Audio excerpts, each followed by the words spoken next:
Donc, on va commencer par la première, hop,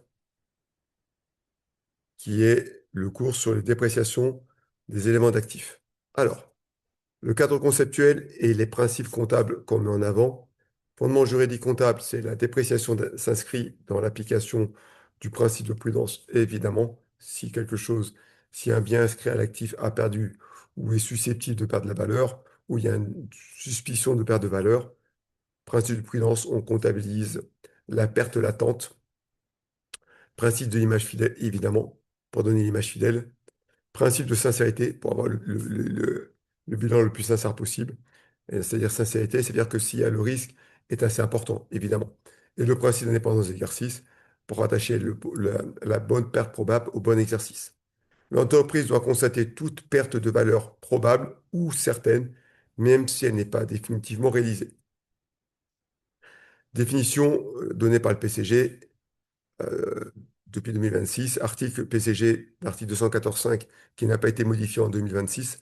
La dépréciation d'un actif est la constatation que sa valeur actuelle est devenue inférieure à sa valeur nette comptable. Valeur nette comptable peut être différentes choses. Si c'est un bien amortissable, c'est la valeur d'origine du bien moins son amortissement. Si ce n'est pas un bien amortissable, c'est la valeur d'origine moins une éventuelle dépréciation. Formule que vous devez connaître, valeur nette comptable avant dépréciation, c'est la valeur brute moins le cumul des amortissements réalisés si c'est amortissable. La dépréciation, c'est la valeur nette comptable moins la valeur actuelle. Et la VNC après dépréciation, correspond à la valeur actuelle. À retenir absolument, une dépréciation n'est jamais définitive, contrairement à l'amortissement. Ça, ceux qui ont fait la comptabilité approfondie le savent sans aucun problème. Alors, c'est un exemple que je tirais d'un examen. Immobilisation corporelle 1000 euros, qui a été amorti de 300 euros, et la valeur actuelle est de 600 euros. On fait le calcul de la valeur nette comptable. 1000 moins 300 euros cumul d'amortissement. Mon bien vaut 700 euros. Il doit être déprécié de la différence entre la valeur nette comptable, qui est inférieure à la valeur actuelle, donc 700 et 600. On doit déprécier de 100 euros. Application stricte du principe de prudence et de l'image fidèle. Actifs concernés par la dépréciation. Alors, conformément au plan comptable 2006, tous les actifs peuvent faire l'objet d'une dépréciation. Immobilisation corporelle, immo incorporelle, immo financière, stock, créances clients et les valeurs mobilières de placement. Concernant la dépréciation d'une immobilisation corporelle et incorporelle, c'est son article 214.6, la valeur actuelle, c'est le maximum, c'est la valeur la plus importante entre la valeur vénale et la valeur d'usage. Donc ça, il faut le savoir. Quelle est la valeur vénale? C'est le prix de cession net à la date de la clôture. Que veut dire valeur d'usage? C'est la valeur des avantages économiques futurs qu'on pourrait attendre ou attendu. Si une valeur est supérieure à la valeur nette comptable, aucune dépréciation n'est constatée, évidemment, parce qu'on doit prendre la plus grande des deux. Ça va de soi. Donc c'est une redondance quand j'ai mis ça, mais je préfère le mettre. Si une des deux valeurs est supérieure à la valeur nette comptable, qu'on doit prendre la plus grande des valeurs entre la valeur d'usage et la valeur vénale, donc aucune dépréciation. C'est un piège qu'on essaie de vous tendre de temps en temps. L'entreprise doit apprécier à la clôture s'il existe une dégradation économique, une obsolescence technique, une baisse durable de marché, une modification de l'utilisation du bien. On a vu ça avec les modifications de plan d'amortissement. En présence d'un indice, test de dépréciation est obligatoire. Encore un élément qui est tiré de l'examen. Exemple comparatif. On a une valeur brute de 100 000, un cumul d'amortissement de 30 000. On a donc une valeur nette comptable de 70 000. On va voir maintenant trois cas de figure de valeur d'usage et valeur vénale. On a une valeur vénale de 80 000 euros. On a une valeur d'usage de 70 000 euros. Je vous rappelle qu'on retient la plus grande, on retient 80 000 euros. Comme 80 000 euros est supérieur à la valeur nette comptable de 70 000, aucune écriture comptable selon le principe de prudence. Donc aucune dépréciation. On a 60 000 euros de valeur vénale, on a 65 000 euros de valeur d'usage. On retient la valeur d'usage, pardon, qui devient la valeur à retenir, la valeur actuelle, donc 65 000. 65 000 étant inférieur à 70 000, de 5 000 euros, on doit déprécier la différence entre les deux. 70 000 moins 65 000, on déprécie de 5 000 euros. On verra les écritures et le jeu d'écriture comptable et des cas. 60 000 euros de valeur vénale, 50 000 euros de valeur d'usage. On retient la valeur la plus importante des deux, donc la valeur vénale devient la valeur actuelle de 60 000 euros. Le bien, la valeur nette comptable étant de 70 000, on a donc une dépréciation de 10 000. Toujours retenir la valeur la plus élevée. Comptabilisation pour une immobilisation corporelle, on insère le chiffre 9 en deuxième position. Donc ça devient 68 162 à un chiffre 29 1 au crédit pour le montant de la perte de valeur. Charge non décaissable impacte seulement le résultat. Effet concernant le plan d'amortissement. Donc là, on a un doute avec, j'ai un doute avec un de mes collègues qui me dit que ce n'est pas du programme. Mais moi, quand je regarde le référentiel, c'est dans le référentiel. Et c'est dans les ouvrages. Donc, je le fais. Effet de dépréciation sur le plan d'amortissement. Une double conséquence. Une dépréciation entraîne une baisse immédiate de la valeur nette comptable, une révision prospective du plan d'amortissement. Ça veut dire que comme ma valeur baisse, je suis obligé d'avoir une valeur de plan d'amortissement qui baisse. On ne modifie jamais rétroactivement les amortissements passés. C'est-à-dire qu'on ne peut pas revenir sur ce qui est passé. Exemple conceptuel. Alors, immobilisation, on a une valeur de 300 000 euros. Durée d'amortissement, 4 ans. Amortissement linéaire sur 4 ans, donc on a un amortissement d'une année entière de 75 000 euros. Fin N plus 1, on a donc, si le bien a été acquis au 1er janvier, on a 150 000 euros d'amortissement, 2 fois 75 000 euros. Ce qui fait qu'on a une valeur nette comptable, la différence des deux, on va le voir juste après. Je vais peut-être rajouter une ligne.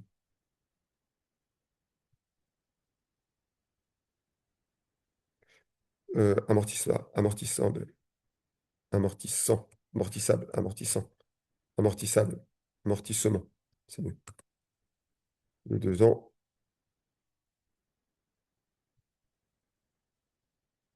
soit 75 000 fois 2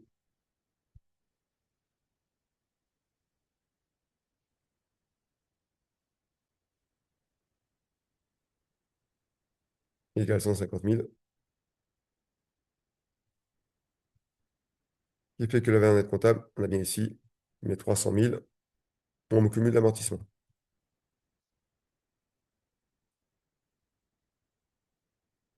Alors, on a donc ici une valeur actuelle la plus faible possible entre toutes les valeurs qu'on pourrait donner. Donc, j'ai une valeur actuelle de 120 000, une dépréciation de 30 000. La nouvelle base reste de 120 000 pour 2 ans, parce qu'on a déjà amorti 2 ans, ce qui fait une dépréciation de 30 000 euros.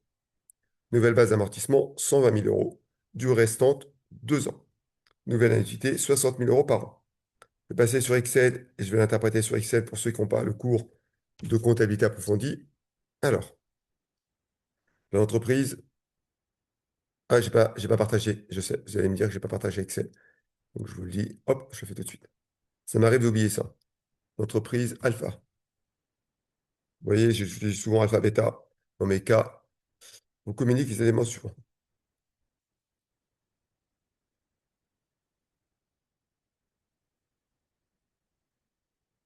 Alors, achat d'un matériel.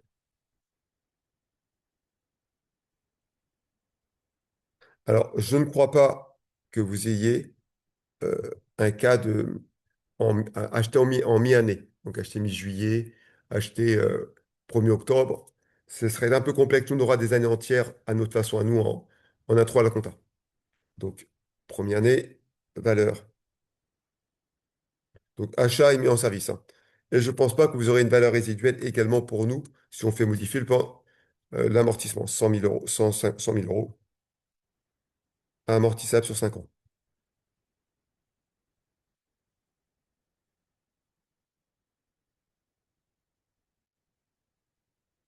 On va mettre ici des hop. La première question sera automatiquement d'établir le plan d'amortissement. D'établir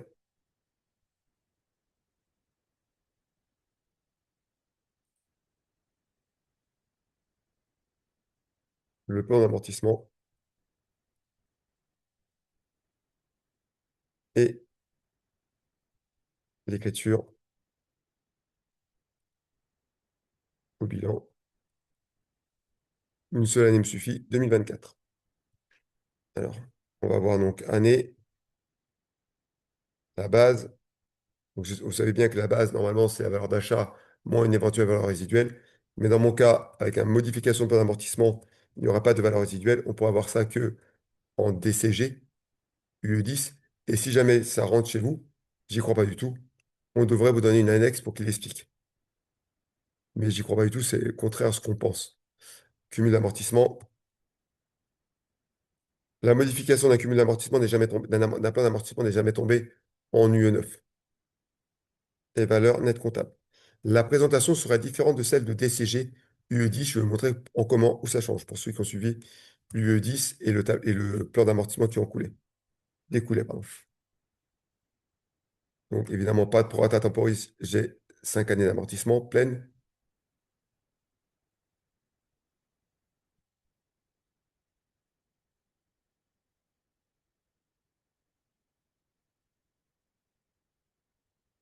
La base, c'est la valeur d'origine de mon bien. Et pour toutes les autres années, ça reste la même base.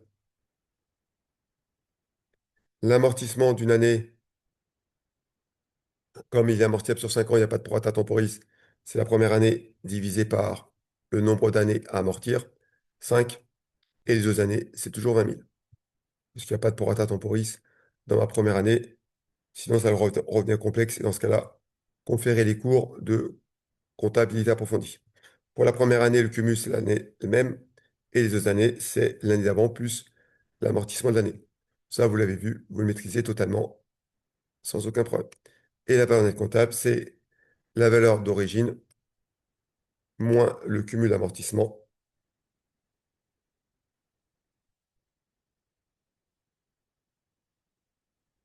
Ça, il n'y a aucun doute. Et l'écriture comptable, compte frais, je vais le faire rapidement. Ça sera un compte 68.1 à 28 154 au 31/12 de l'année pour mes 20 000 euros.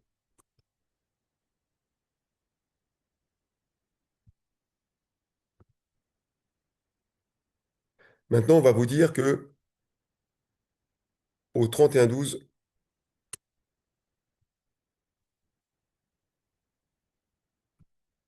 2025,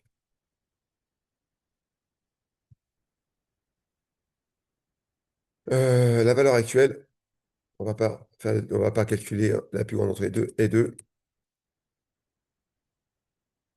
de 45 000 euros. Euh, établissez, comptabilisez les écritures comptables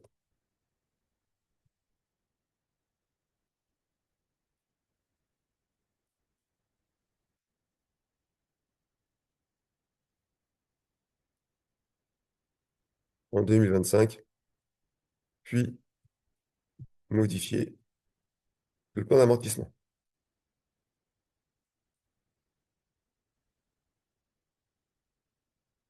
Nous, on constate quoi? On constate que la VNC est supérieure à la valeur actuelle. Donc, dépréciation. De la différence des deux, 60 000 moins 45 000, ça fait 15 000.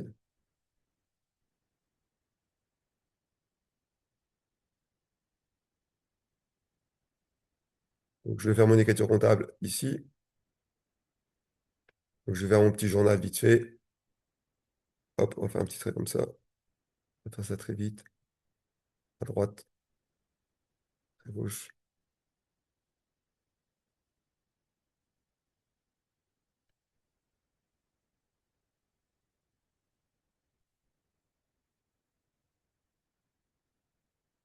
Première chose, on amortit l'année même. L'amortissement qui était prévu. Donc, au 28, au 31 janvier, pardon, au 31 décembre 2024-2025, on fait un amortissement basique, 681,1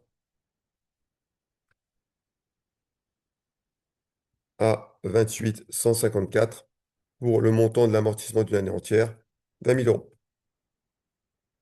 Vous aurez la feuille après, vous inquiétez pas. Amortissement 2025.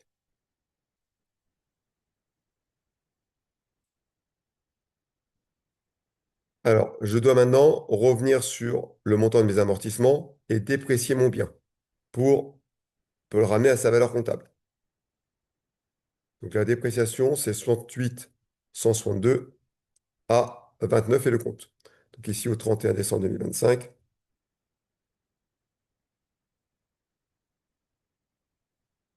68 162 à, cette fois-ci par 28, 29.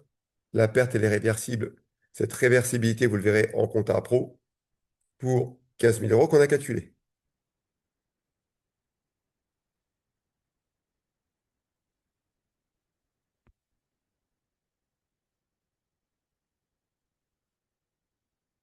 Je dois donc en modifier le plan d'amortissement. Alors, copier-coller, copier-coller.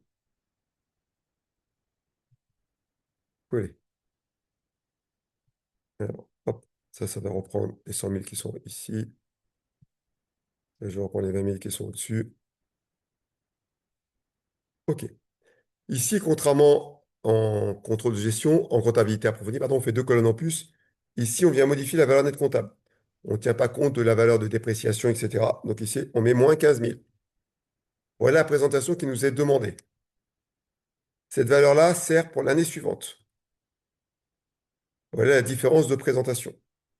Et maintenant, on va calculer l'amortissement. Bien déjà amorti, fin 2025, 2 ans, sur un total de 5 ans.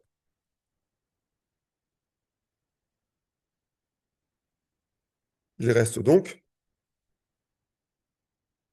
3 ans. Amortissement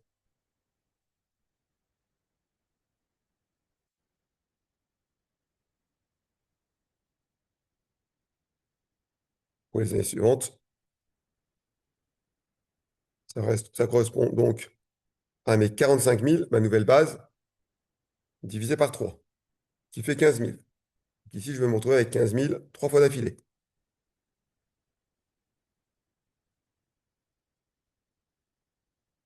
Je dois maintenant retirer à chaque fois, à chaque année, le montant de ma dépréciation, mes 15 000. Ah, mais si, pourquoi ça ne marche pas?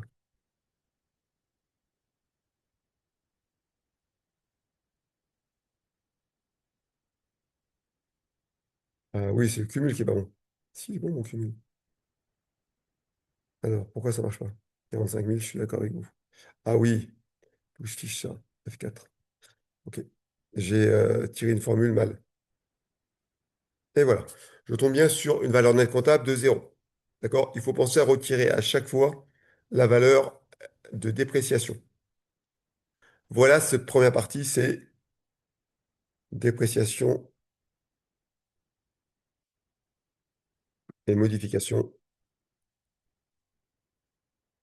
plan. Ça vous convient?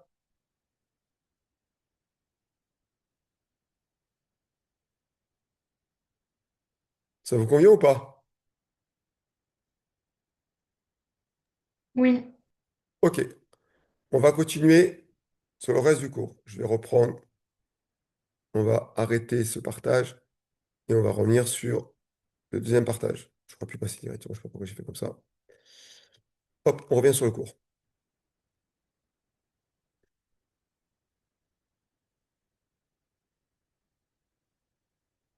OK.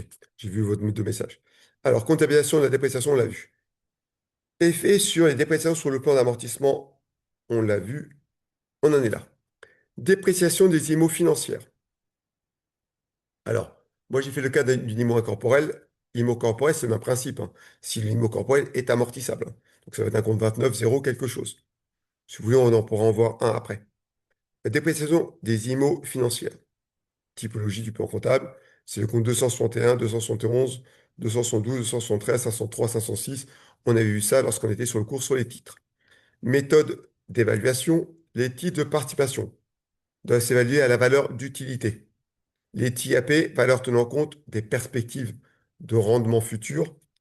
Là, on l'avait déjà également évoqué. Titre coté, cours moyen du dernier mois.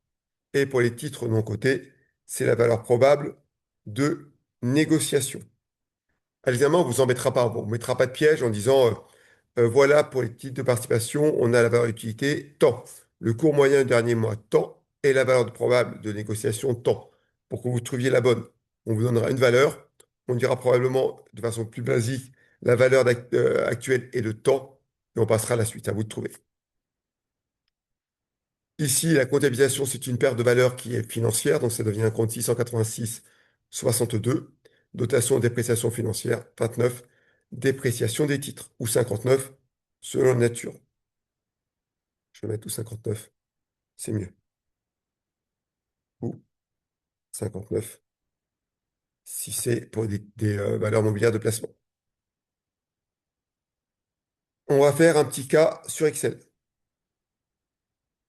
On y va sur Excel, hop, je partage mon écran Excel.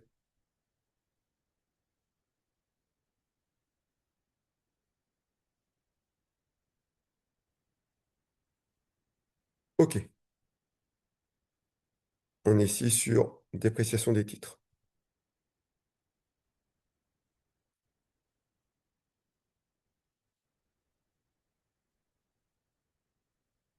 Alors, on a la société Alpha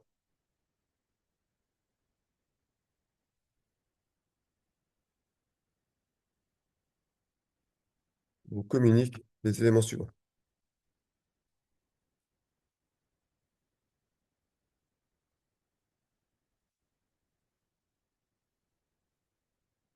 Alors, date d'achat,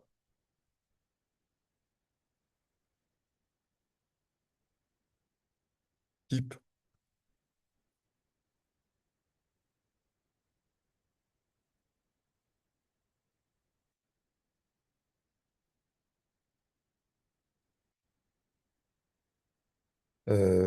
société, et d'achat,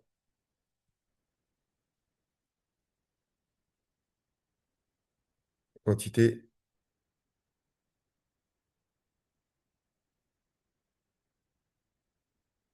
euh, on va mettre ça, valeur actuelle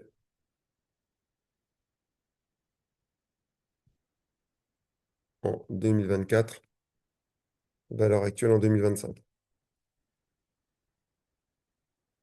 Date d'achat, le 1er février 2024. Titre de participation. TP pour titre de participation. Société A, on en a acheté 100, on a acheté à 100, on en a acheté 5000, et valait 120, il vaut 125. 01, 02, 2024. Titre de participation encore, la société B, on en a acheté au prix de 300 euros. On a acheté 6 310 € et 285 euros. On va pas faire tous les donc VMP. Donc le 1er février 2024 et VMP, on en a acheté 1000. CGTC, on en a acheté à 25 euros. On en a acheté 400, 25, 24, 22. 1er février 2024, 1er avril 2025, on a acheté des valeurs mobilières de placement. On a acheté les titres C. On les a achetés à 20. On en a acheté 1000. Et c'est toujours 24, 22. OK. On vous demande de passer les écritures en 2025. Écriture en 2025.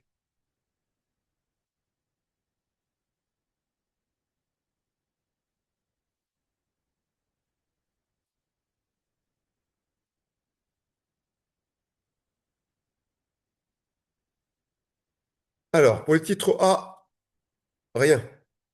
Concernant le titre A.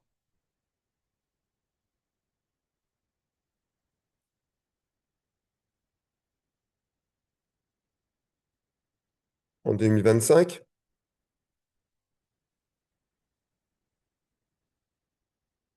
la valeur actuelle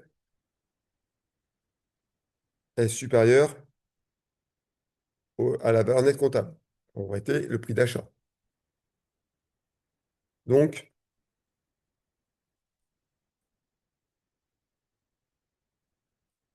aucune provision nécessaire.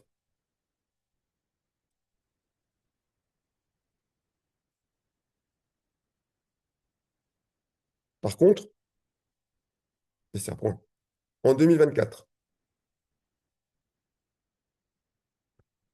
la valeur actuelle, pardon, est toujours supérieure à la valeur nette comptable, qui est le prix d'achat. Donc, aucune provision n'avait été constatée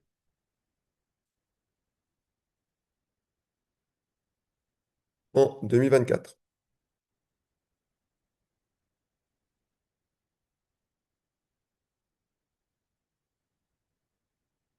Dans le cas contraire, la provision devient sans effet et on doit faire une reprise.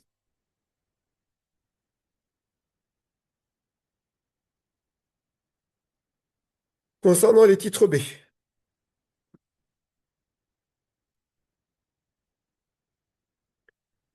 la valeur actuelle 2025 est inférieure à la valeur comptable. Donc, une provision est nécessaire. Le calcul, c'est la différence entre les deux achats, le plus grand moins le plus petit. Donc, prix d'achat moins 285 qui est la valeur actuelle, fois le nombre de titres qu'on détient. Tout le monde est d'accord? Oui. Donc, moi, ici, la provision que je vais passer, ça va être donc 300 moins 285 multiplié par 6000. J'ai besoin d'une provision de 90 000 en 2024. La valeur actuelle était supérieure à la valeur nette comptable. Donc, aucune provision n'a été constatée. On doit donc provisionner nos 90 000 euros. Alors, je vais faire écriture cas par cas et comptabiliser cas par cas. Je ne vais pas attendre la fin pour le faire. Ici, ça va me donner lieu à l'écriture comme suivante. 68, 66,2 à 29. Donc, ce sont des titres de participation. 29,61. Je vais mettre dépréciation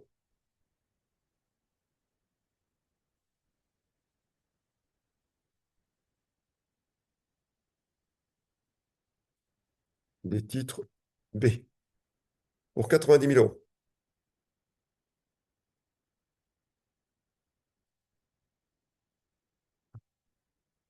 Et ça, c'est au 31 décembre 2025. Vous êtes d'accord sur ce cas de figure? Oui, par contre, c'est pas un 68 662 Comment? au niveau du Oui, compte non, j'avais fait une de... faute d'erreur, c'est 68.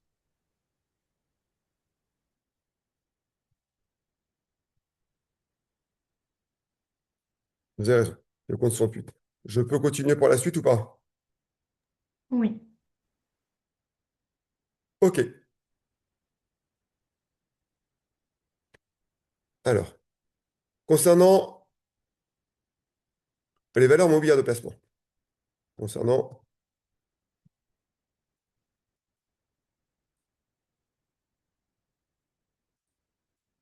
les valeurs mobilières de placement, on a des titres qui ont été achetés,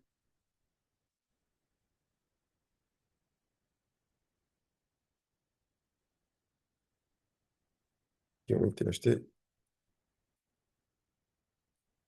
à des dates différentes, mais de la même société.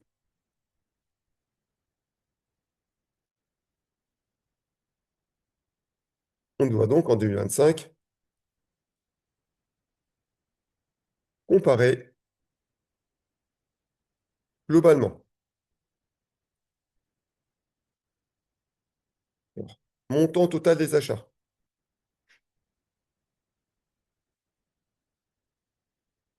Alors moi, je vous conseille de faire en global et non pas calculer un prix moyen, comme on peut voir.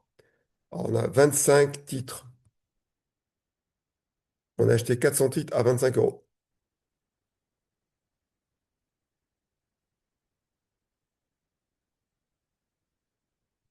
Pour 400, ça fait 1000, plus 20 fois 10 000, fois 1000, pardon, ça doit faire 21 000. On va faire le calcul, mais je suis sûr que ça fait 21 000. 25 fois 400. Ah, peut-être pas, 30 000 peut-être. 30 000 peut-être même. C'est mieux. 30 000, c'est mieux.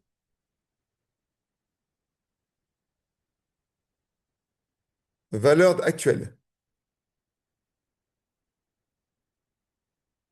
Entre parenthèses, j'ai combien de titres? J'en ai 400 plus 1000.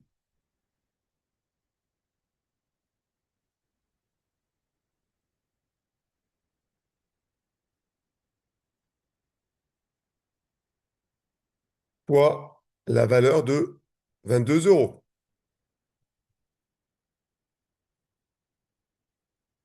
Si je calcule ici, égale 400 plus 1000, et la parenthèse, multiplié par 22. Ça vaut 30 800. Ici, comme la valeur actuelle est supérieure à la valeur comptable, aucune provision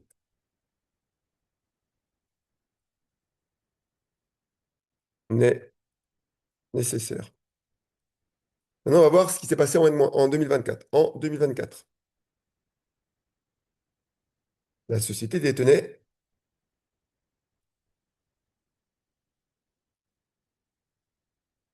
elle détenait 400 titres achetés à 25 euros. Elle ne pouvait pas détenir celle qui a été achetée en 2025, avec une valeur actuelle de 24 euros, soit inférieure.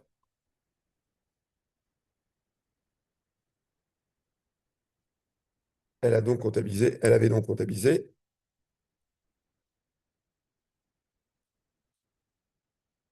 en 2025, en 2024, une dépréciation.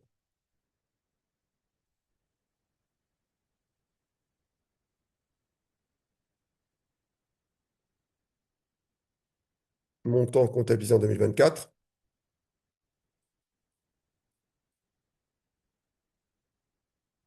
On avait combien? On avait la différence des deux. 24, 25 moins 24. Ils sont d'accord? Valeur comptable moins valeur actuelle. Fois le nombre de titres qu'elle avait comptabilisé, qu'elle avait acquis, 400, qui fait 400.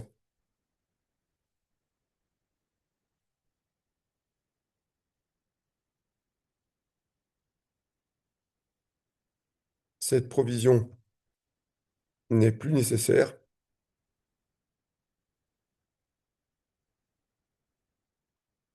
On doit donc faire une reprise de la provision. Mais en aucun cas, je peux faire apparaître une valeur actuelle, une valeur comptable supérieure à ma valeur nette comptable. Parce que, principe de prudence, je ne peux pas surestimer mon actif et en plus, je ne peux même pas changer le principe du coût historique, la valeur d'origine de mon bien. À un autre niveau, en DCG, je parle bien. Donc l'écriture comptable qui va se passer au 31/12/2025 va être le suivant. On va donc faire. Alors, c'était des titres de placement, de valeur mobilière de placement 59,03 et 78,66. Comme c'est des valeurs mobilières de placement, je mets le 5 pour finir. Le 5 rappelle le compte de VMP et le 2 à la fin rappelle pardon, les titres immobilisés. Donc ici, reprise sur dépréciation.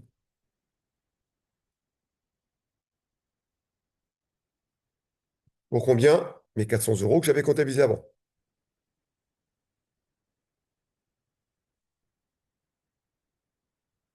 Ça vous convient? Oui, OK. OK, OK, OK. Je vais simplement voir quelque chose, réfléchir 2 instants dans ma tête. OK, OK. Maintenant, reprenons le même exemple,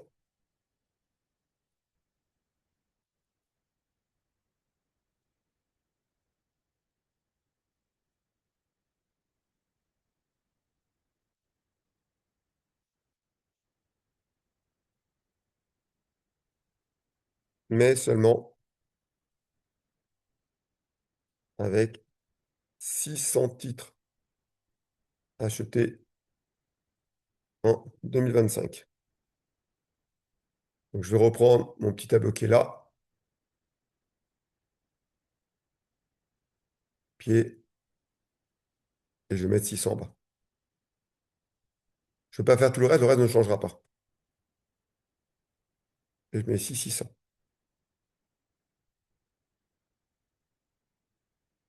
Alors, valeur comptable des VMP fin 2025. D'accord? J'aurai 400 fois 25 plus 600 fois 20.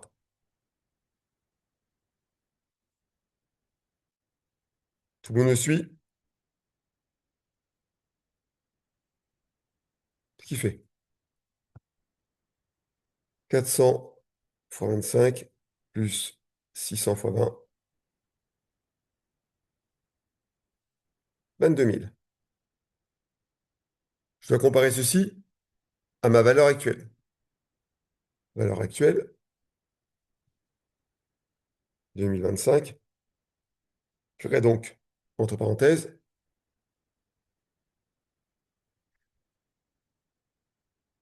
600 plus 400,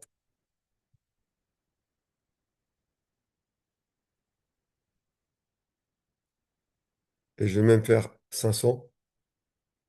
On va mettre 500. Je vais modifier tout ça. Je vais faire 500 parce que 600 ne m'intéresse pas non plus. 500 est plus intéressant. 500, hop, 500. Ça va modifier mon calcul parce que sinon, j'avais plus rien d'intéressant. Et 500 ici. Alors, valeur actuelle, entre parenthèses, 400 plus 500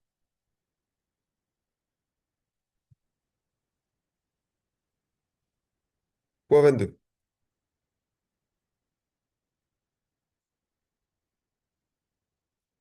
Je fais mon calcul ici.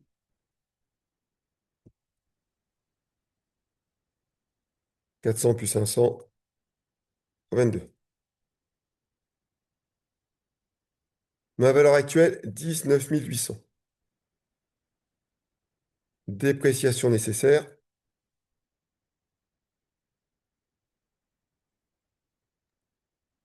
La différence des deux.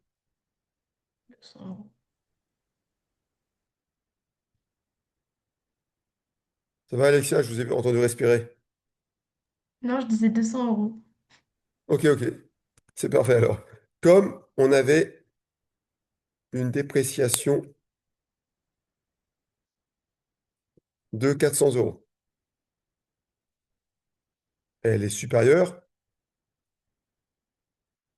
à la nouvelle dépréciation nécessaire.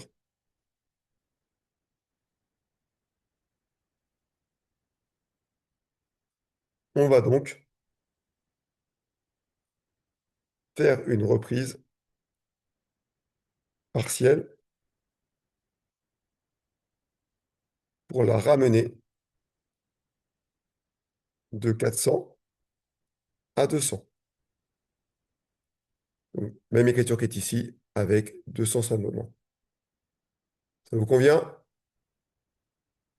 Pourquoi j'ai modifié mes 600 en 500? Parce que quand j'ai 600, j'avais comment ça s'appelle? J'avais 22 000 et j'avais plus rien à faire. Donc ça ne m'intéressait pas. Si je devais tout reprendre, et ça ne portait pas la valeur que je voulais de faire une reprise partielle. OK, si c'est bon, je partage la suite du cours et on revient sur la suite du cours. Hop, on revient sur la suite du cours. Alors, je vais bien simplement mettre ici, entre parenthèses, et éventuellement le 5 si c'est des valeurs mobilières de placement, comme j'ai fait tout à l'heure. En cas de remonter la valeur, reprise obligatoire, c'est ce que je vous ai fait il y a 2 secondes. Maintenant, dépréciation des comptes clients. Alors, dépréciation des créances clients. Une créance est douteuse ou irrécouvrable. Douteuse, risque de non-recouvrement. Pour que ça soit non-recouvrement, il faut qu'on ait la preuve. C'est-à-dire qu'on ait envoyé un courrier à mon client qui ne me réponde pas ou qui ne me réponde je vais vous payer, qui ne paye pas.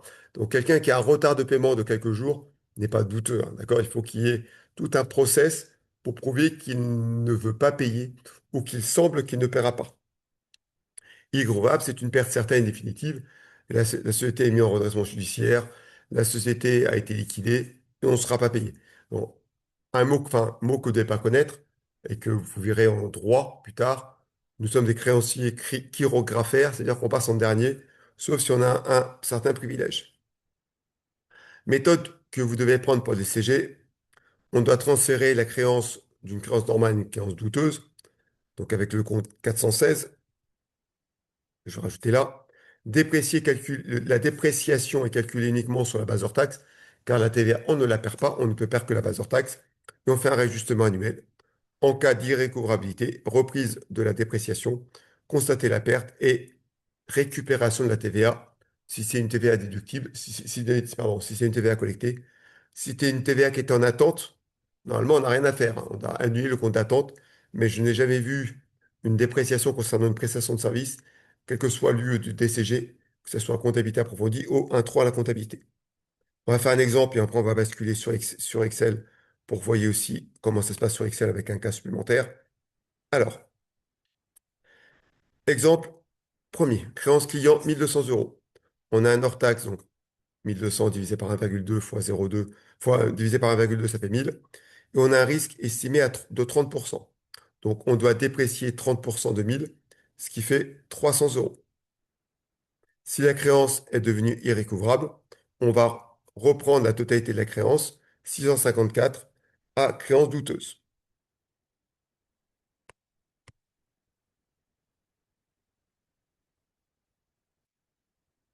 Ici, je vais mettre, c'est le compte 68. Alors, 1, 681 pour un compte d'exploitation, 7 pour l'actif circulant et 4 pour dire que ça concerne les stocks. Pardon, c'est compte de tiers. Alors, avant de passer au stock, on va faire un cas pour nous. Je partage Excel avec la partie calculatoire.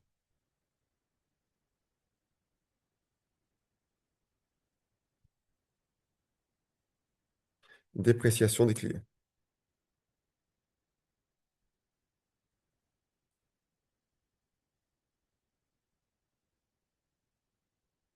Alors, la société Alpha, elle a beaucoup de choses, la société Alpha. On communique le tableau suivant.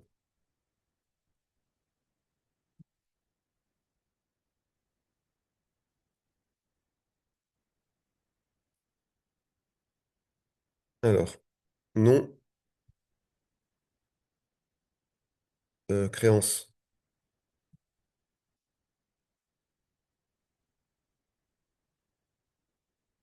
ETC 2024, paiement 2024, encaissement 2024,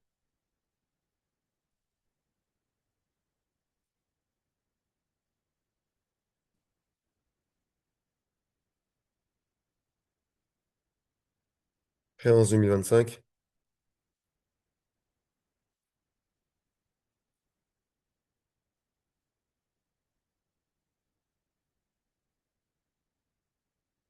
provision 2024,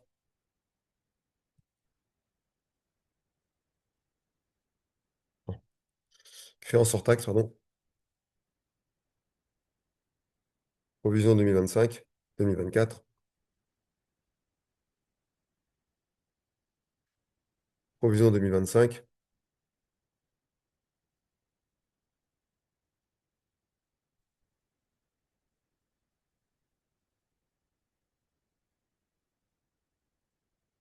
réajustement,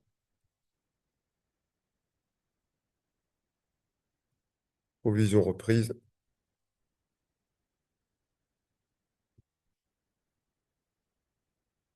irrécouvrable. Évidemment, si on n'a qu'un seul cas, on n'a pas besoin de faire ce tableau. Mais on en aurait plusieurs, voilà ce qu'on fait.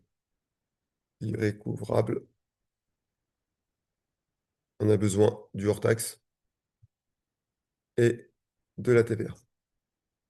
Alors, on va vous donner des créances. Alors, on va faire simple. Paul, je fais souvent ce cas, c'est un joueur de tennis. Henri, Mathieu, pour ceux qui suivent le tennis un peu, il joue plus. On va mettre un dernier qu'on va appeler, on va pas, on va rajouter du genre féminin aussi un peu. Sandrine.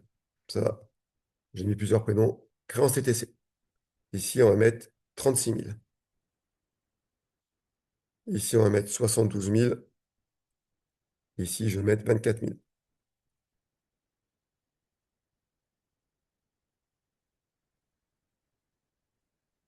Premier constat, j'ai rien mis pour Sandrine. C'est-à-dire que Sandrine n'était pas douteuse ou douteux l'année précédente. Encaissement, lui, il a payé 24 000. Les autres n'ont rien payé. Combien il me reste pour l'année? C'est le montant qu'ils avaient l'année précédente, moins le paiement. On peut être douteux sur une facture comme sur plusieurs factures. Sandrine, on va donner sa créance. Elle me doit 18 000 euros. Vous voyez, Sandrine n'était pas douteuse avant, donc on va la positionner comme étant douteuse. Hors taxe, c'est le TTC divisé par 1,2. Donc ici, c'est 30 000. Après, ça va être 40 000, 20 000 et 15 000. On va donner la provision qui avait été passée l'an dernier, 12 000, 20 000 et 14 000. Et je vais faire mon petit tableau. Parfait. On va faire le séparateur, hop, comme ça. Et on va faire le total en bas. Total.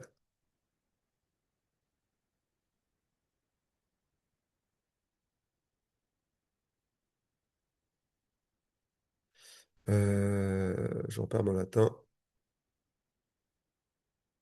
OK. Alors, on va vous donner les éléments, on va voir tout doucement. Paul,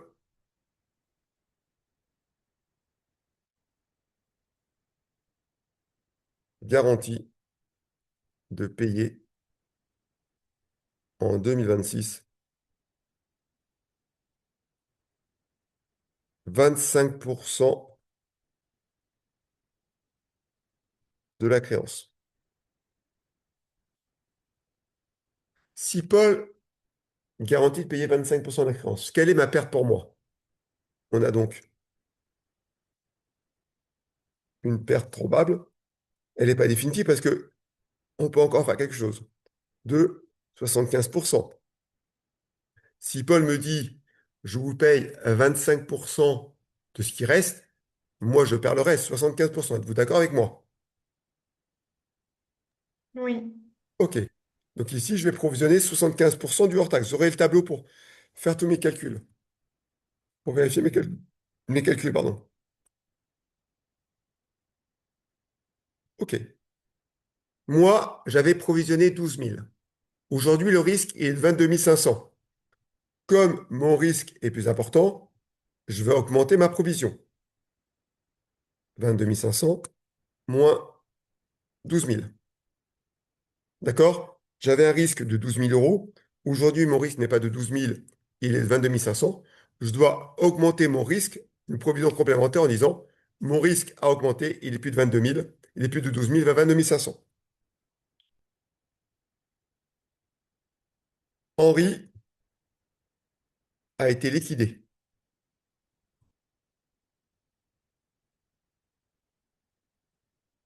On ne recevra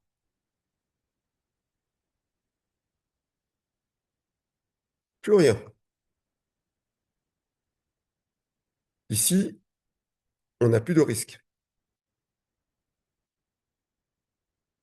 Mais une perte certaine. La créance est donc irrécouvrable.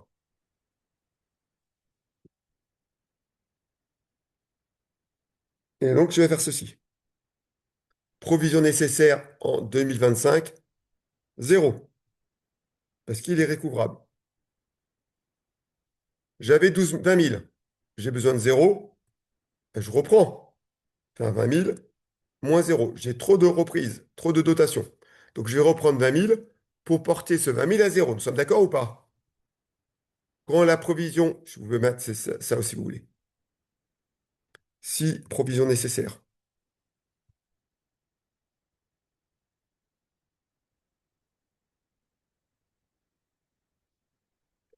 N est supérieur à la provision faite, réalisée en N-1, on doit donc faire une dotation pour la différence.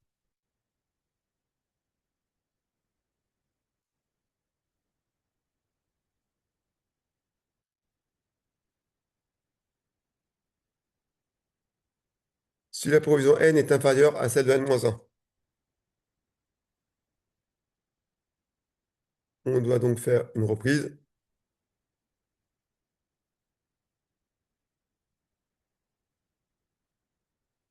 pour la différence. OK pour vous? Mais s'il est récouvrable, je perds tout. Je perds ce qui me doit hors taxe. Je vais donc perdre 40 000 euros et la TVA sur 40 000 euros.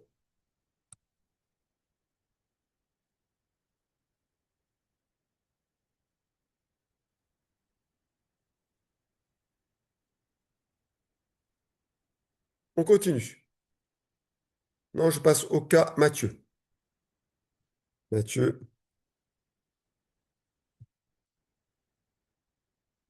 s'engage à verser 60% de sa créance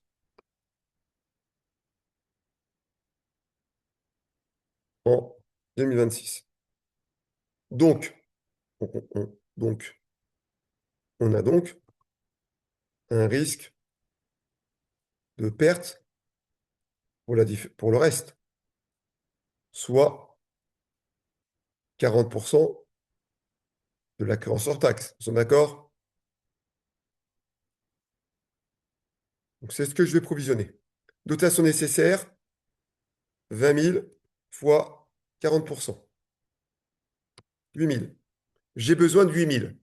J'avais 14 000. La provision nécessaire étant inférieure à celle qui a été constatée les années précédentes, je fais une reprise de la différence des deux. Je fais 14 000 moins 8 000. Je vais reprendre 6 000. Rien d'irrécouvrable, parce que on nous a pas dit il va payer, on verra, reste, on verra. Concernant Sandrine,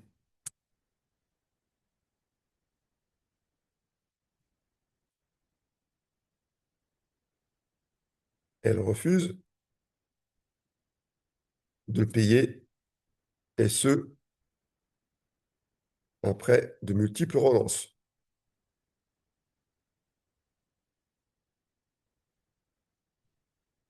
Point. Elle envisage de régler, non, elle conteste 70% de la facture. Alors, en 2025,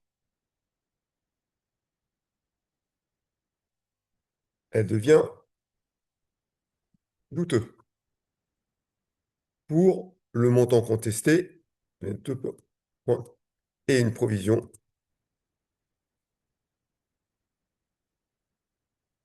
doit être constatée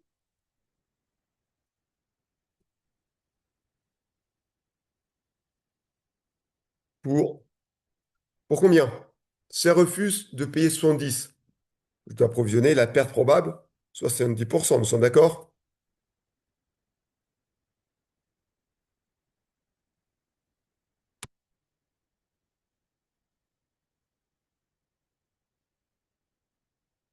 Ok, parfait, j'y vais au message. Et donc moi, je vais faire ceci. Ici, provision nécessaire, 70% de 15 000.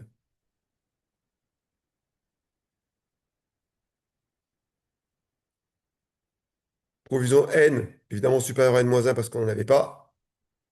Ici, 10 500. Je fais la somme. En réalité, on va passer que des sommes d'écriture comptable. On ne veut pas compenser les dotations et reprises, mais on peut additionner les reprises entre elles.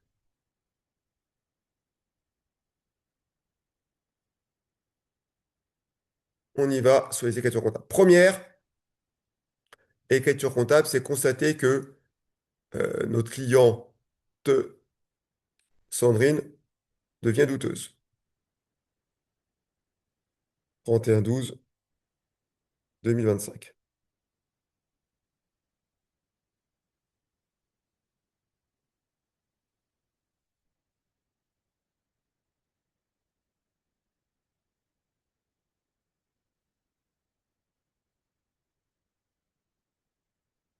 Alors, hop, on va simplement passer de 411 à 416 pour constater qu'il y a une cliente douteuse.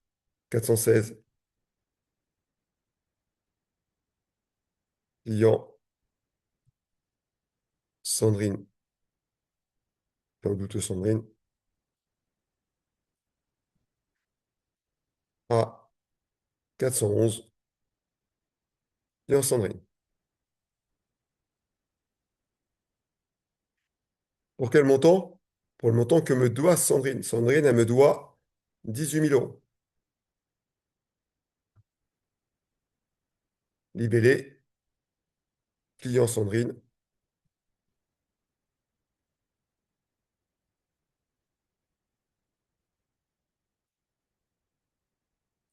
devenu douteux. Maintenant, je vais passer mes provisions. Toutes les provisions nécessaires en une seule écriture comptable. D'où le tableau. Évidemment, je ne pense pas que vous aurez autant de cas, mais c'est possible, hein. Alors, 68, 174. 68, 174. Ça concerne un compte client. Les clients, c'est les comptes 41. Donc c'est 491. Dépréciation des comptes de clients.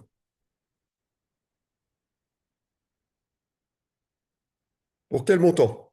Pour le montant qui apparaît tout en bas, 21 000, le total de mes provisions nécessaires que je dois constater.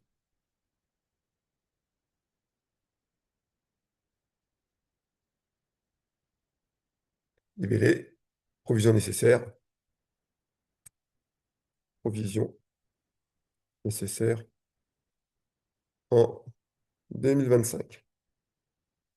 Maintenant, je vais comptabiliser le risque, la reprise de la provision, pardon. Copier, hop, coller. Tout ça pour faire ça.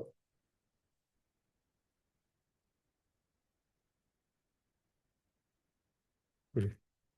Ok, c'est bien comme ça. Alors,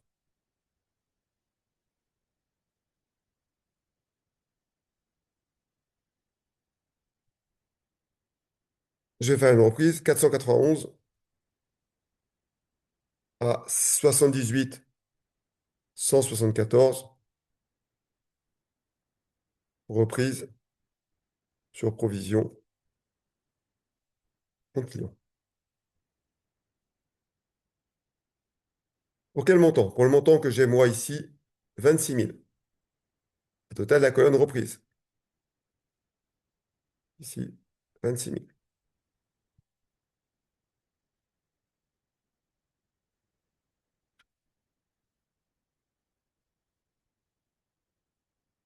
Il ne me reste plus qu'un élément pour avoir une image fidèle, c'est sortir de mon actif la créance qui est devenue irrécouvrable. Et après, j'aurai fait concernant ce cas la totalité.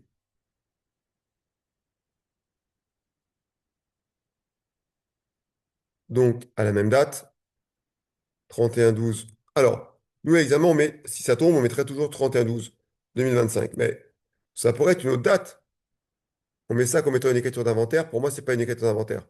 Ça pourrait apparaître à n'importe quelle date au moment où je reçois un courrier du liquidateur me disant que la créance est devenue récouvrable. Alors, 654. Alors, faites très attention. Perte sur créance irrécouvrable, c'est le compte 664. Ne vous trompez pas avec l'ancien compte qui existait, qui était le compte 664, qui est maintenant des pertes sur créance concernant des amendes de créances financières entre sociétés du même groupe. Pertes sur créance que les DCG ont vu en UE10 il n'y a pas longtemps. Pertes sur créance irrécouvrable. Alors, ça ne revêt plus d'un caractère financier. Avant, ça revêtait d'un caractère financier. Le plan comptable a changé. 44 551. Alors, pourquoi le compte 44 551? Parce que ma TVA a déjà été déclarée, a déjà été payée au Trésor public. Donc, c'est une TVA décaissée qu'on me rembourse. TVA décaissée. Le seul cas où on ne mettrait pas une TVA décaissée, si c'est une créance de l'année, on va pour un cadrage de TVA, on utilisera le compte 44 571 pour que ma TVA dans le cadrage corresponde vraiment à ce que j'ai encaissé. Et ici, créance douteuse, 416, créance douteuse.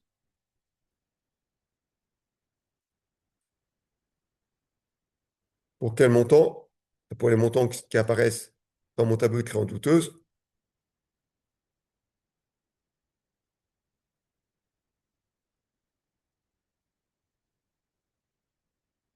Donc ici, leur taxe apparaît dans mon tableau 40 000. La TVA apparaît aussi dans mon tableau 48 000, 8 000, pardon. Et ma dette et la créance, pardon, apparaît aussi dans mon tableau. Ici, 48 000. Et là, le libellé, client douteux.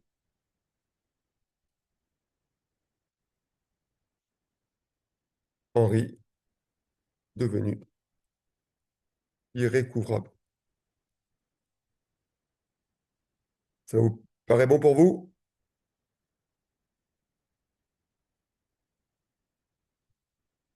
OK.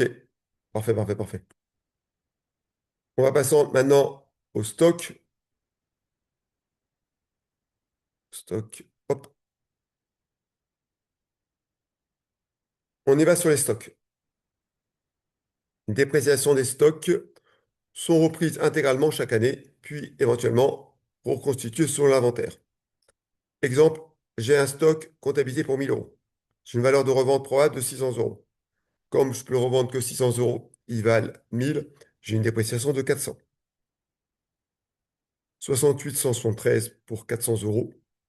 Un 39 400 euros. Je n'ai pas donné la nature du stock. Donc, je n'ai pas mis le compte après, 39, 31, 391, 397, tout ce que vous voulez. Et année suivante, je vais donc faire une reprise de la dépréciation de mon stock, si jamais elle n'a plus lieu d'exister, 39 pour 78, 173. OK pour vous? On va faire un petit cas dessus également. Je repartage les éléments concernant mon stock. Alors, on y va. Dépréciation des stocks.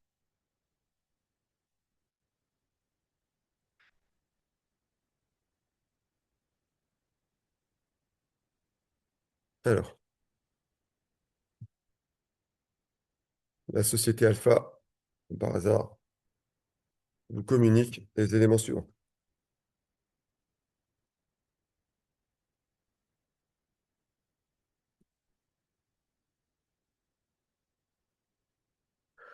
Alors, on peut vous faire calculer le stock en faisant quantité fois prix, mais ça ne m'intéresse pas trop de le faire, c'est trop long pour pas grand-chose. Alors, nature, non. Alors, valeur comptable,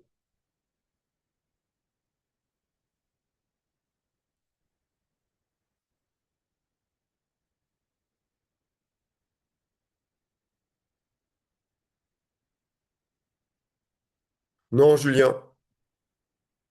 Mais après, ça fait partie de ce qu'on a vu ensemble, les petits thèmes qui peuvent tomber.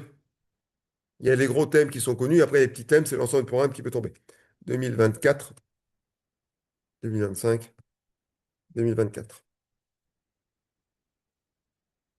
Valeur actuelle,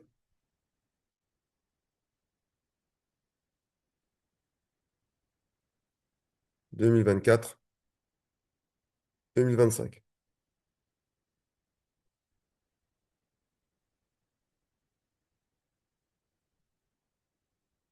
OK. Alors, matière première.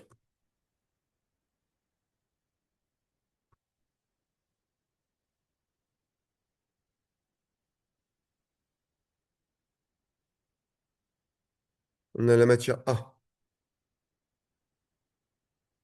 1000 euros. C'est pas à de milliers, ça va être plus simple pour tout le monde.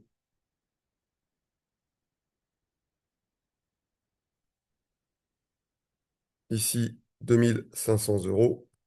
Ici, 1200 euros. Ici, 2200 euros. Matière B,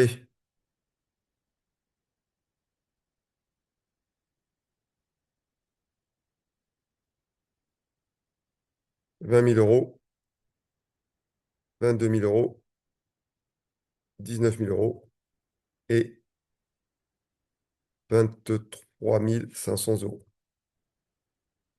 Marchandise A, marchandise C,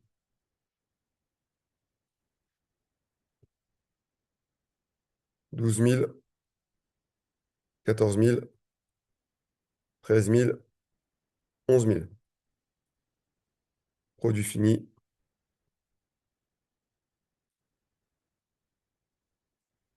D,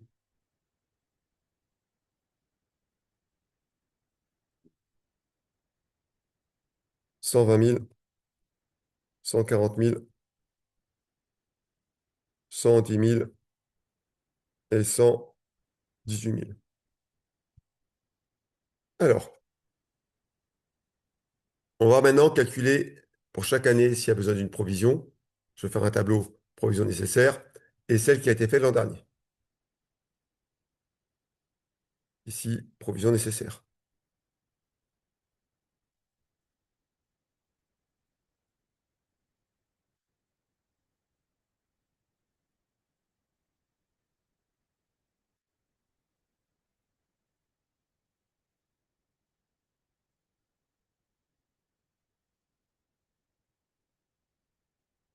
Hum, hum, hum.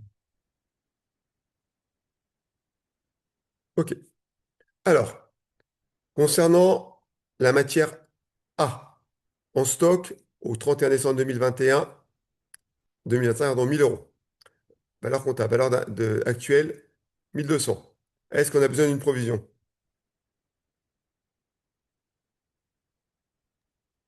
Non. On va même faire mieux, on va faire fusionner ça.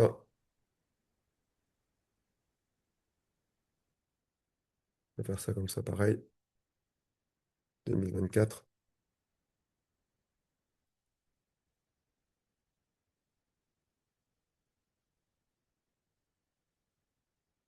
Hop, on va faire ça comme ça ici. On va changer un peu la présentation. Ici, comme ça. OK. Ici, valeur comptable inférieure inférieure à la valeur actuelle. Donc, rien à faire. Pour le deuxième, pour la marchandise B, 20 000 valeur comptable, valeur actuelle en 2025, 19 000. Valeur comptable supérieure,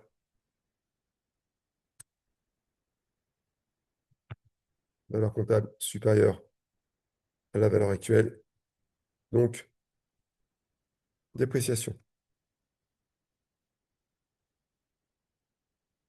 de la différence des deux. Donc, je fais 20 000 moins 19 000.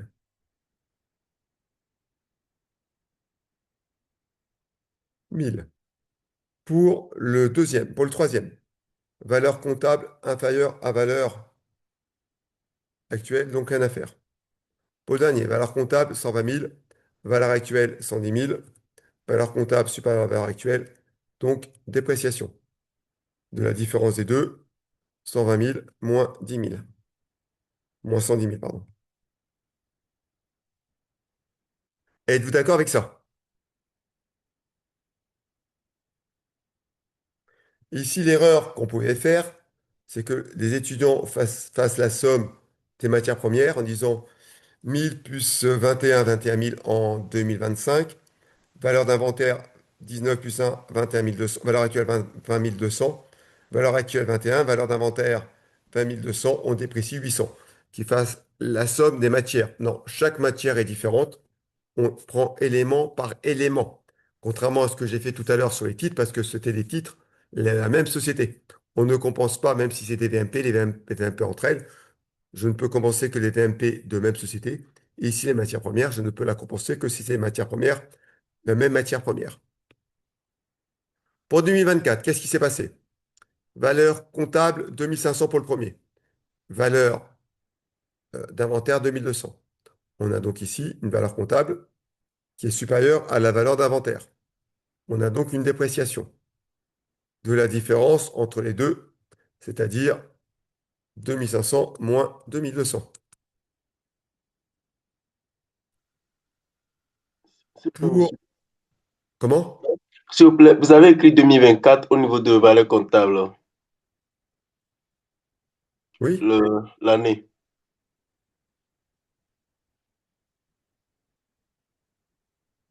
Ok, c'est ouais, 2024, Où? dans le tableau. Non? Valeur comptable 2025, valeur comptable 2024. Valeur actuelle 2025, valeur comptable 2024. Ok, ok, c'est bon. Dépréciation 2025, dépréciation 2024, Julien. D'accord? T'es d'accord, Julien, ou pas? Oui, oui, monsieur, c'est bon, merci. Ok, ok, pas de souci. On continue. Concernant la matière B, valeur comptable 22 000. Valeur actuelle 23 500. Valeur comptable inférieure à la valeur actuelle, donc rien à faire. Pour la marchandise, valeur comptable 14 000. Valeur actuelle en 2024, 11 000. Valeur comptable supérieure à la valeur actuelle, donc on a une dépréciation de la différence des deux. 14 000 moins 11 000. 3 000 euros. Pour finir, le dernier, valeur comptable 140 000. Valeur actuelle 118 000. Valeur comptable supérieure à valeur actuelle. J'ai donc une dépréciation de la différence des deux.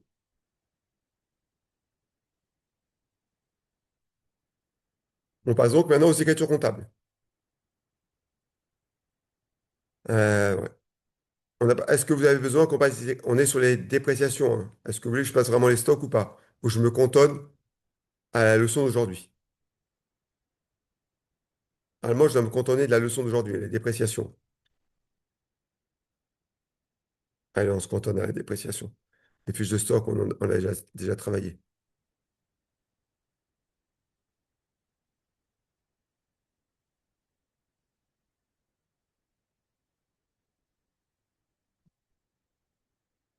Je trouve. Merci, Alexia.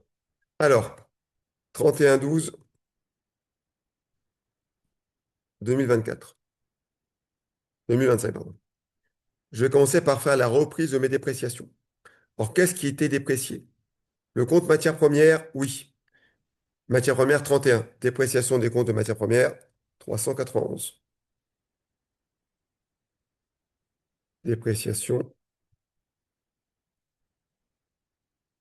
stock de matière première. Pour combien? Je reprends ce qui avait été comptabilisé, 300. Je reprends la dépréciation de la marchandise 2024, 397. Dépréciation, stock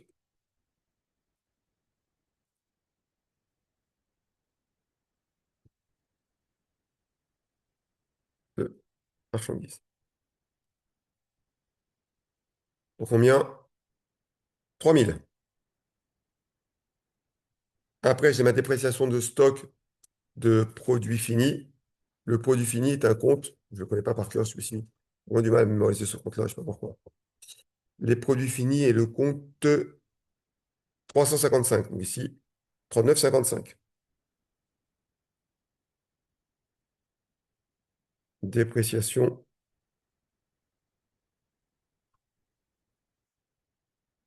stock de produits finis.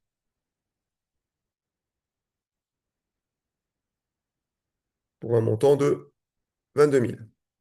La contrepartie, c'est une reprise sur dépréciation des stocks, 78 173.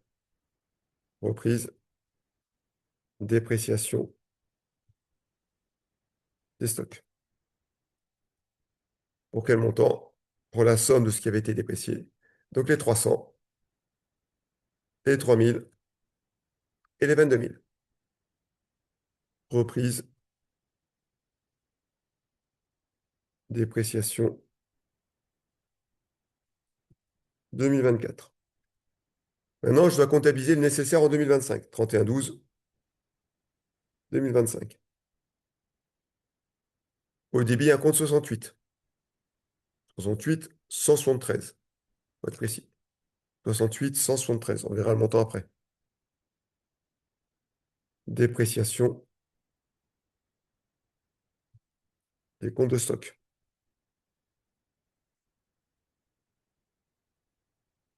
Quels sont les stocks dépréciés? J'ai la matière B. Donc, si une matière, c'est 391. Dépréciation des matières premières. C'est le stock de matières premières, mais ce n'est pas très important. Pour 1000 euros. Je dois déprécier encore mon produit fini. 39,55. Dépréciation de mon stock de produits finis. Pour 1000 euros. Plutôt 10 000 même. Total, je dois faire une dépréciation de 1000 plus 10 000, 11 000. Libellé. Dépréciation nécessaire.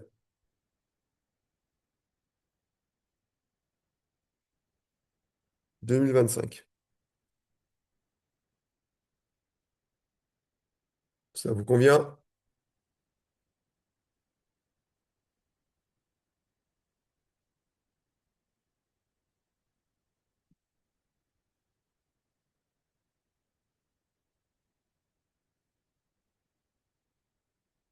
OK.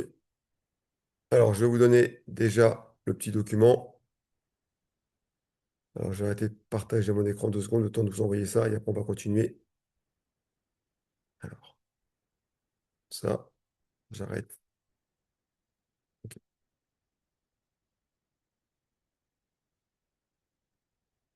Je partage déjà le premier support.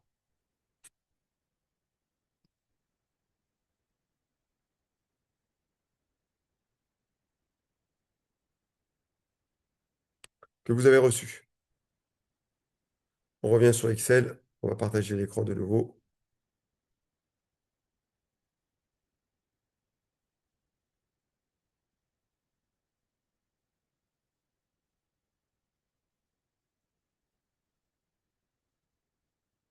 OK. Alors, on va revenir sur l'amortissement du bien. On va faire cette fois-ci concernant l'uniment incorporel. C'est moins le cas parce qu'il y en a beaucoup moins en niveau incorporel. On va faire rester sur le niveau corporel. Et après, on va voir concernant les créances douteuses. Les stocks ne semblent pas trop compliqués pour moi. Et les titres non plus. Alors ici, la société Alpha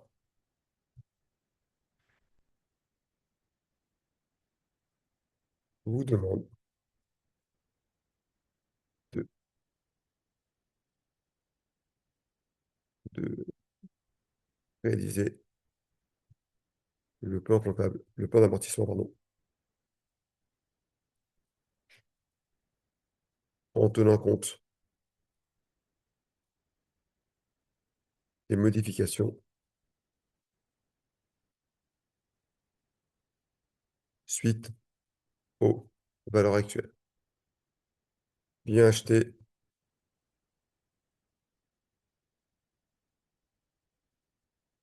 le 1er janvier 2020.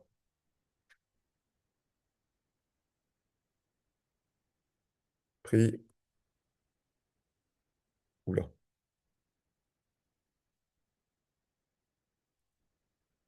200 000 euros. Amortissable sur 5 ans, 10 ans. Amortissable sur 10 ans.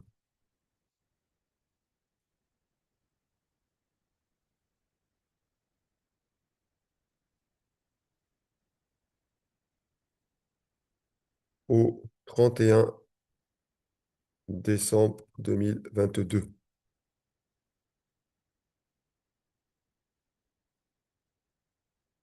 On a une valeur actuelle de... attendez, que je calcule vite fait.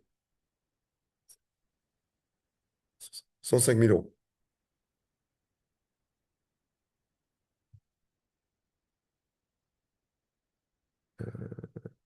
PA.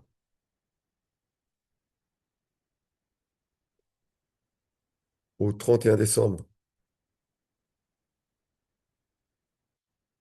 2024, on a une valeur actuelle de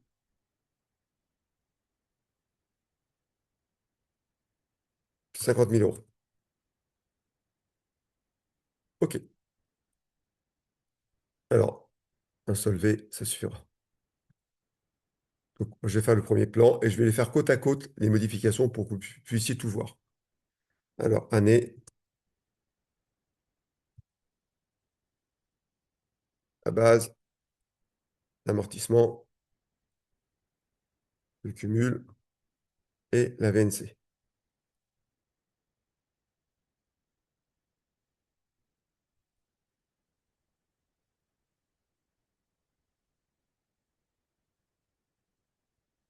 Il a été acheté en 2020, amortissable sur 10 ans. Donc, je vais m'arrêter en 2029. La base, c'est la valeur d'origine de 100 000. Ça, c'est le plan d'amortissement non modifié.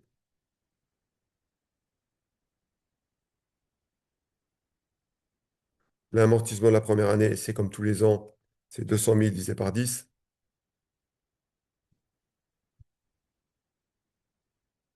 Et après, il n'y a pas de prorata temporis, c'est tous les années le même amortissement. On cumule la première année, c'est l'amortissement lui-même.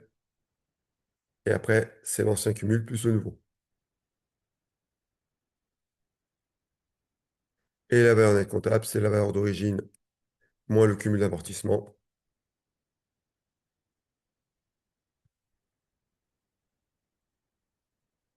peut tirer vers le bas. Comme vous constatez, la valeur comptable au 31 décembre 2020 de 2, ici, 140 000. Comme 140 000 est supérieur à 105 000, on a une dépréciation de la différence de 2 de 35 000. Déjà amorti.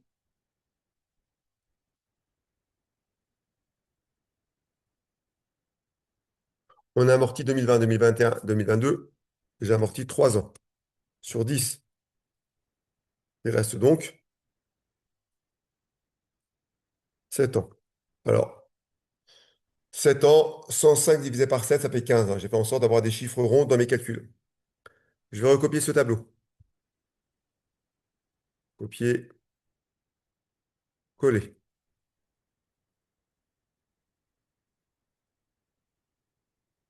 Ne vous inquiétez pas. Hop, si je mets 200 000 ici, si je fais 200 000 divisé par 10, et voilà mon tableau qui est fait. Je vais simplement modifier les 140 et le ramener à 105. Donc, je vais retirer 35 000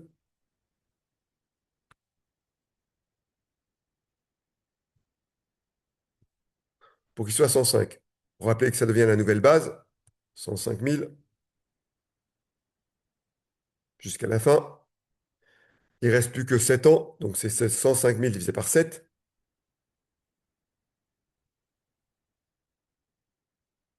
Ça fait 15 000 jusqu'à la fin. Et pour calculer ma valeur nette comptable, on va le faire autrement ici. C'est ma base, 200 000, moins le cumul d'amortissement, donc moins 80 000, moins, oula, bon, c'est hop, moins mon cumul d'amortissement 80 000, moins ma dépréciation de 15 000.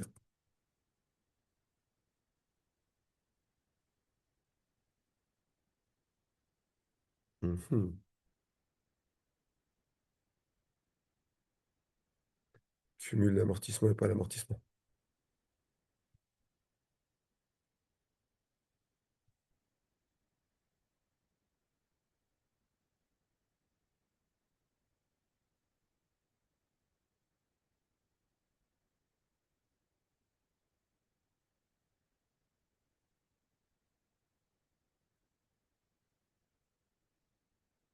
Oh, je me suis trompé, je vais rectifier vite fait. Ah, c'est mieux.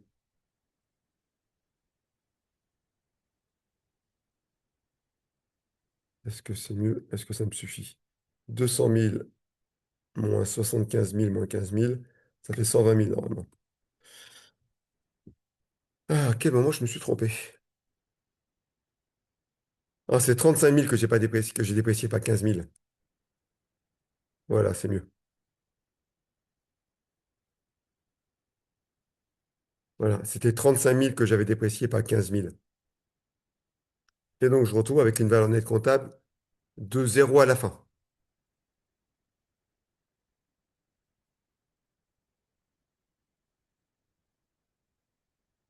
OK. Maintenant, qu'est-ce qui se passe pour la nouvelle année?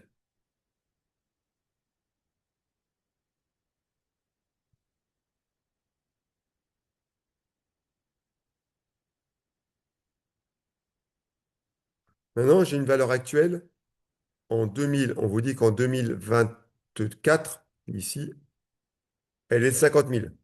Moi, j'ai 75 000. Comme 75 000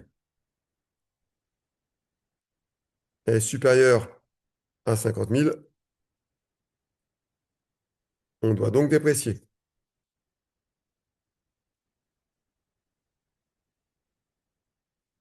de 75 000 moins 55 000 moins 50 000 égale 25 000.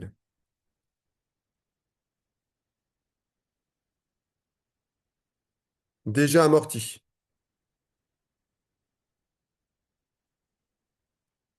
Je suis fin 2024. J'ai amorti quoi? 20, 21, 22, 23, 24. Déjà amorti 5 ans. Sur 10. Il reste donc 5 ans. Et donc, je reprends le tableau qui est là, je le modifie. Copier. Et je vais l'adapter. Hop, hop, hop, hop, hop, hop, hop. J'ai fait copier, j'ai dû faire couper.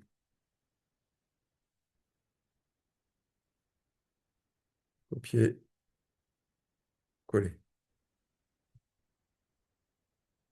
On aura toujours le même problème au départ. Je vais taper sur le 100 000 ici. Et l'amortissement est 200 000 divisé par 10. OK. On va voir tout ceci. Alors, je dois avoir 50 000. Si j'ai 25 000, je vais retirer. Si j'ai 75 000, je retire 25 000. Moins 25 000. On va ramener à 50 000.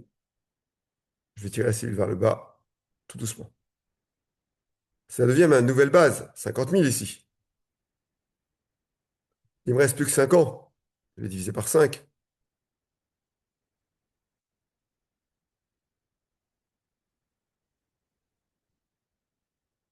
Et vous voyez, j'ai une valeur nette comptable à la fin de 0. Cumul d'amortissement 140. Pourquoi 140? Parce que j'ai déprécié de 35 et 25. 35 et 25, ça fait 60 000. 140 000. 60 000, pardon. 140 000 plus 60 000, ça fait la totalité de la perte de mon bien. Ça vous va ou pas?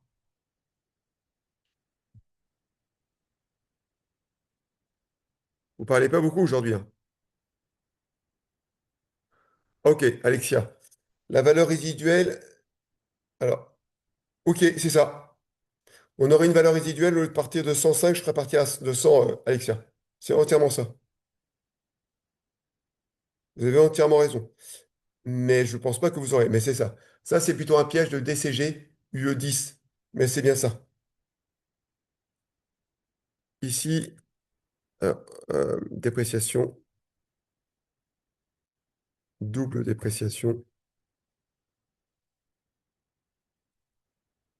des IMO. On va faire un cas de créance douteuse. Créance douteuse, pour finir. Si vous me le permettez, je vais prendre le tableau. On va pas recopier le tableau.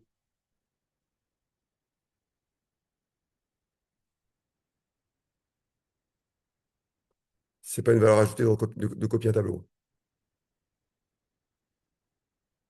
Voilà. On va adapter à un autre cas. Copier, hop ici, coller.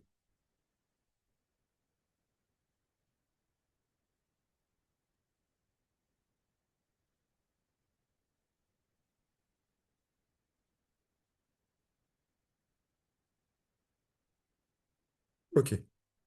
On va retirer tous les noms.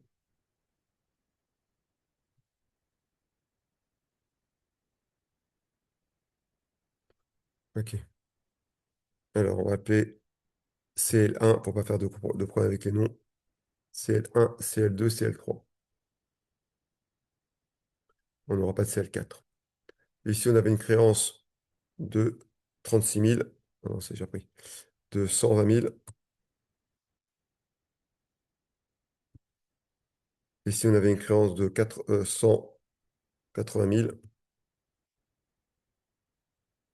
Il a réglé, lui, 48 000. Et on a un nouveau client douteux ici pour un montant de 66 000. OK. Ici, on n'avait pas de provision. Ici, hop, on retire. On va retirer tous nos calculs.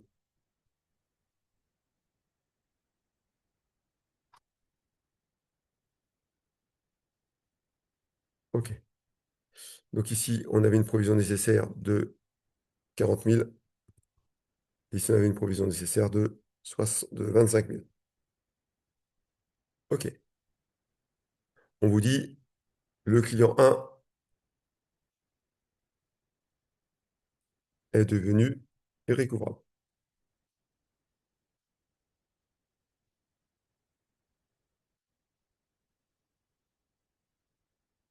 Le client 2 envisage de régler en 2026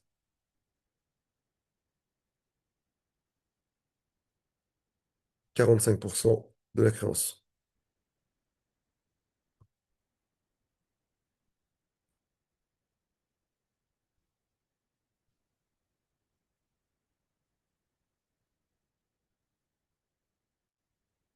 Le client 3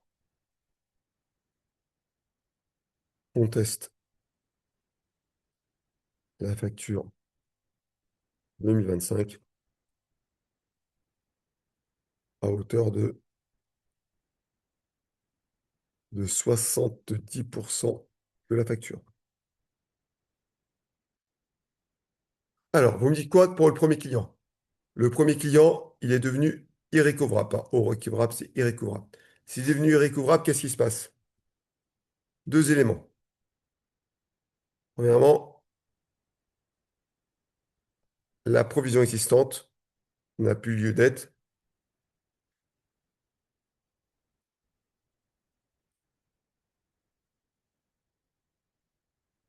On doit donc faire une reprise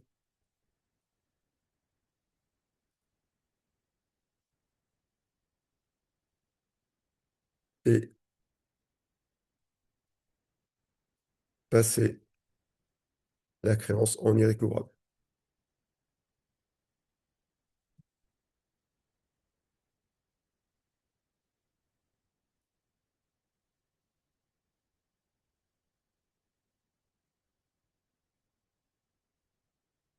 C'est ça. Alors, on y va. Provision nécessaire pour lui, 0. Provision à faire, non, on fait une reprise, car la provision existante, je vous rappelle la formule qu'on avait constatée, la provision nécessaire de cette année est inférieure à celle d'avant, donc on fait une reprise. 40 000 moins 0. Et il est recouvrable pour le montant total qui me doit 60 000 euros. Et la TVA, c'est 20% de cette somme.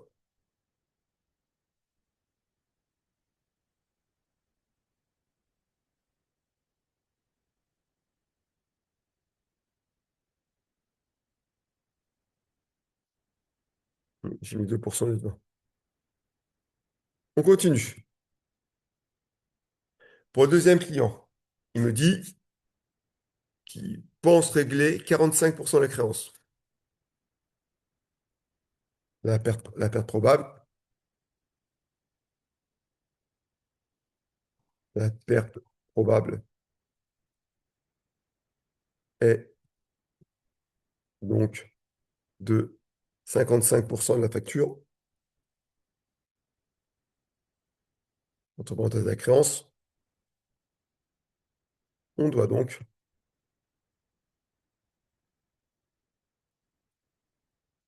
provisionner à hauteur à hauteur de 55% du hors-taxe. C'est ce que je vais faire ici. Provision nécessaire, 150 000 fois 55%. J'ai besoin de 82 500. À l'heure actuelle, j'ai 25 000. La provision nécessaire en cette année étant supérieure à celle que j'ai, je dois faire une provision complémentaire pour porter les 25 000 aux 82 500. Ici, 82 500 moins les 25 000. Je fais une provision de 57 500. Ça vous va pour l'instant? OK. Le client 3 est devenu douteux. On va devoir le constater douteux. On va devoir le constater douteux. Il conteste. Non, il conteste pas. Il souhaite. Il devrait régler. 70% de la facture.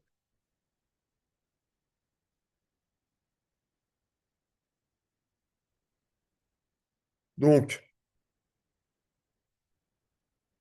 le risque est de 30%, soit une provision nécessaire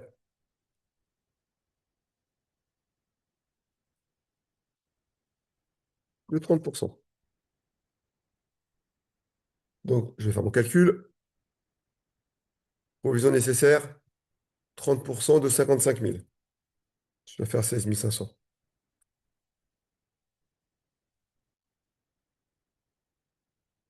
Si je n'ai pas de valeur, ça va être compliqué. 30%.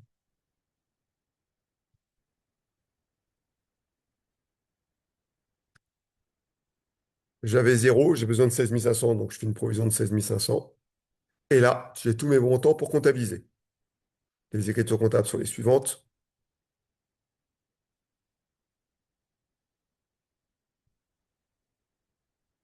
En réalité, il n'y a pas d'ordre. Est-ce que je dois commencer par les douteuses, les nouvelles douteuses? Tant que vous comptabilisez le tout et les écritures nécessaires avec les bons montants, ça va. Donc, on peut se tromper à l'examen sur un calcul. Un calcul, pas la logique, hein. Même si vous vous trompez sur la logique, vous avez des points. Après, selon le barème est fait en deux fois, le calcul, l'explication du calcul et l'écriture comptable. Donc, si vous avez l'explication qui est fausse, vous perdez des points sur l'explication. Vous avez une explication de bonne, mais le calcul est faux. Vous perdez des points que sur le calcul. Si l'écriture comptable correspond pardon, à tout ce que vous avez fait au-dessus, vous avez tous les points de l'écriture comptable. Première chose que je vais faire, je vais prendre dans l'ordre de ce que j'ai dans mon application. 654 pour la créance devenue douteuse, 44 551 pour la TVA et 416 pour mon client. Client 1 devenu irrécouvrable. Pour des montants respectifs de 60, 12 000 et 72 000.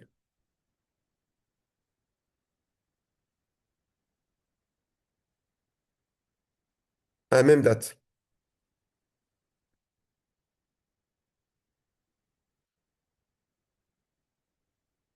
je vais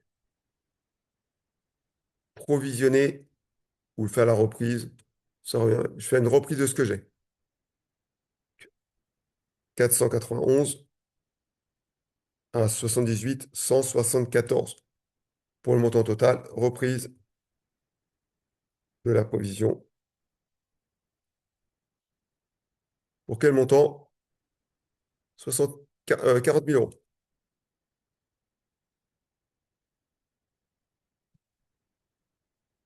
Je vais passer la provision nécessaire, 31/12/2025. Quel est le montant de la provision que j'ai besoin? 74 000 euros. Donc ici,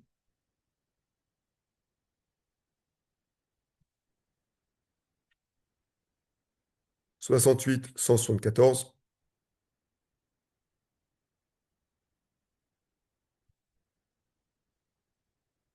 à 491. Provision nécessaire.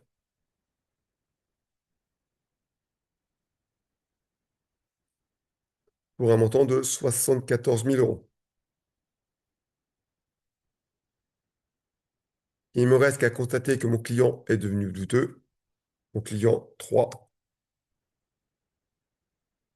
Donc, je vais sortir des comptes clients 411 pour le mettre dans un sous-compte des comptes clients 416 et toujours pour le montant TTC. 416 à 411. Client 3 devenu douteux. Il est devenu douteux pour le montant total de la créance qui est douteuse, c'est-à-dire 66 000 euros.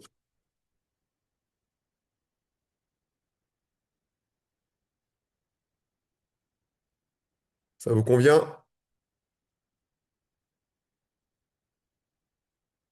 Oui. Ok, parfait.